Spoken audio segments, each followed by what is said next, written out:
महालक्ष्मी व्रत की कहानी, बृहस्पतिवार की कहानी।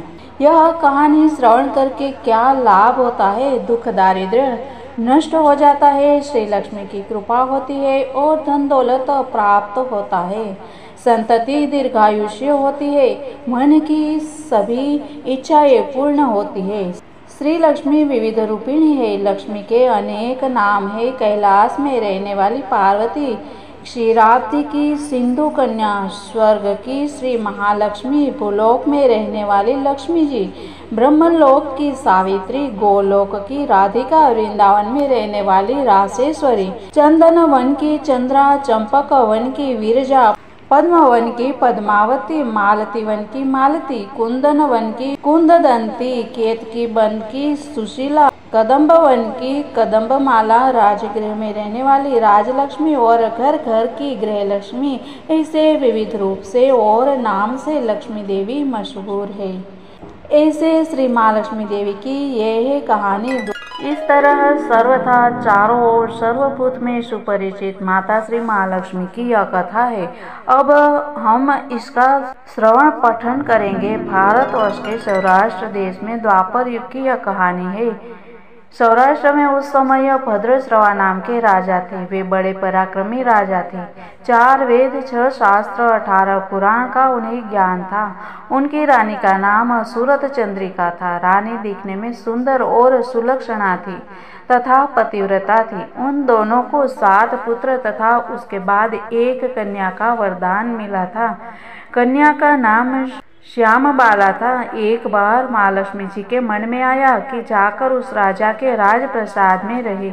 इससे राजा को दुगनी धन दौलत की प्राप्ति होगी और वह इस धन दौलत से अपनी प्रजा को और सुख दे पाएगा।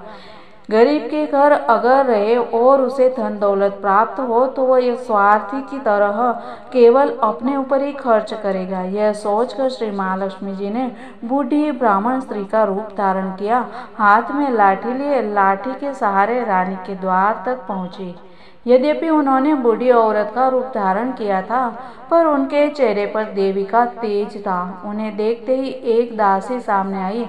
उसने इनका नाम, धाम, काम, धर्म पूछा। वृद्ध ब्राह्मण का रूप धारित माता लक्ष्मी ने कहा, बालिके, मेरा नाम कमला है। मेरे पति का नाम भुवनेश है। हम द्वारिका में रहते हैं। तुम्हारी रानी पिछले जन्म में एक वैश्य की पत्नी थी।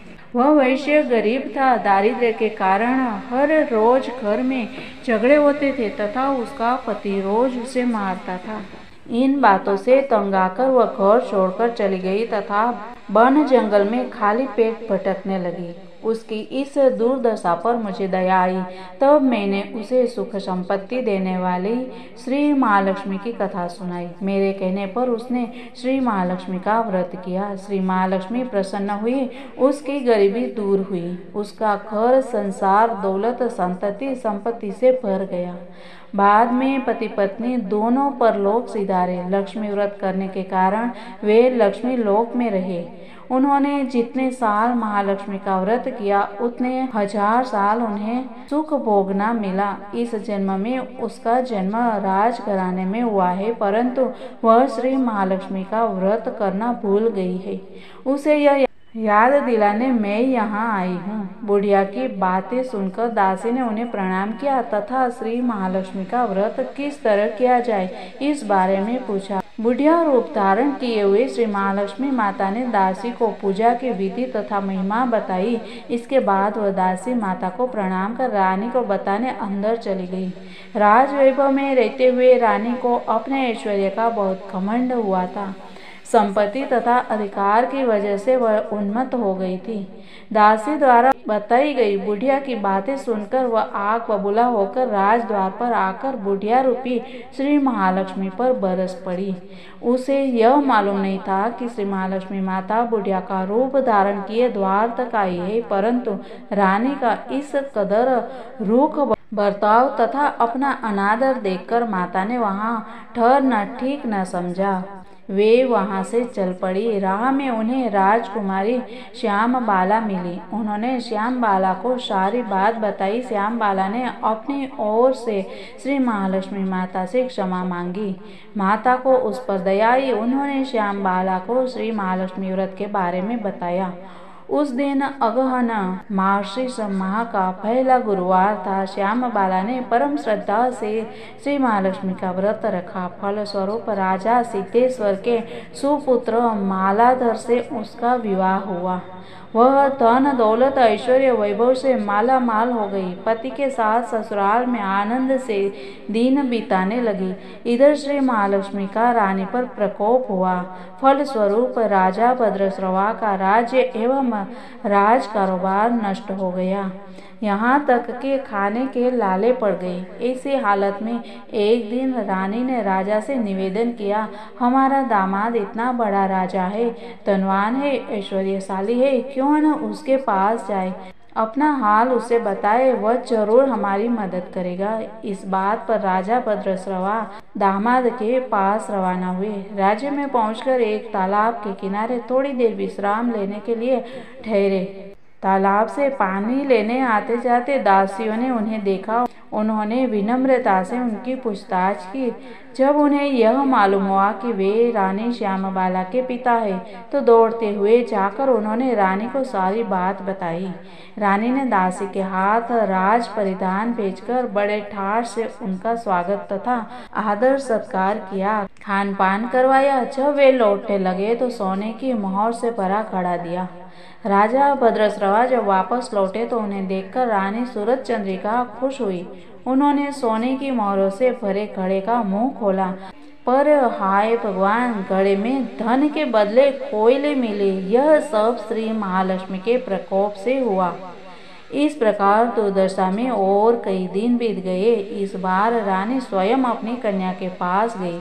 वह दिन अगहन माह का अंतिम गुरुवार था। श्यामबाला ने श्री महालक्ष्मी का व्रत किया, पूजा की, अपनी माता से भी व्रत करवाया। इसके बाद रानी अपने घर आई। श्री महालक्ष्मी का व्रत रखने पर उसे फिर से अपना राजपाट, धन दौलत, ऐश्वर्य प्राप्त हुआ। वह फिर से सुख शांति आनंदमय जीवन बिताने लगी। कुछ दिनों बाद राजकन्या श्यामबाला अपने पिता के घर आई। उसे अपने घर देखकर सूरज चंद्रिका को पुरानी बातें याद आई। यही कि श्यामबाला ने अपने पिता को घड़ा भर कोयला दिया था और उसे तो कुछ भी नहीं दिया था। इसी कारण श्यामबाला को पिता के घर आने पर उसका कोई आदर आतिथ्य नहीं हुआ, बल्कि अनादर हुआ। पर उसने इस बात का बुरा नहीं माना। अपने घर लौटते समय उसने पिता के घर से थोड़ा नमक ले लिया। अपने घर लौटने पर उसके पति ने पूछा, अपने मायके से क्या लाई हो?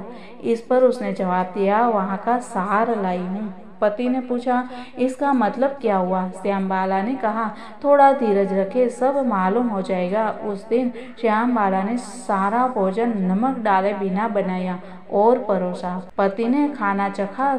सारा खाना नमक बिना था, इसलिए स्वाद न आया। फिर श्यामबाला ने थाली में नमक थोड़ा डाला और सारा भोजन स्वादिष्ट लगने लगा। तब श्यामबाला ने पति से कहा कि यही है वह मायके से लाया हुआ सार। पति को उसकी बात सही लगी। फिर वह दोनों हंसी मजाक करते हुए भोजन करने लगे। कहा गया है कि इस तरह जो कोई श्रद्धा भाव से श्री महालक्ष्मी जी की पूजा करे, उसे माता की कृपा प्राप्त होती है, सुख संपत्ति शांति प्राप्त होती है, सभी मनोकामनाएं पूरी होती है। परंतु यह सब प्राप्त होने पर माता की पूजा को भूलना नहीं चाहिए। हर गुरुवार को व्रत पाठ अवश्य करना चाहिए। इस तरह श्री महालक्ष्मी की महिमा भक्तों की मनोकामना पूरी करती है। इस प्रकार श्री महालक्ष्मी की गुरुवार की कथा हुई विराम। महालक्ष्मी मात की जय, सनातन धर्म की जय।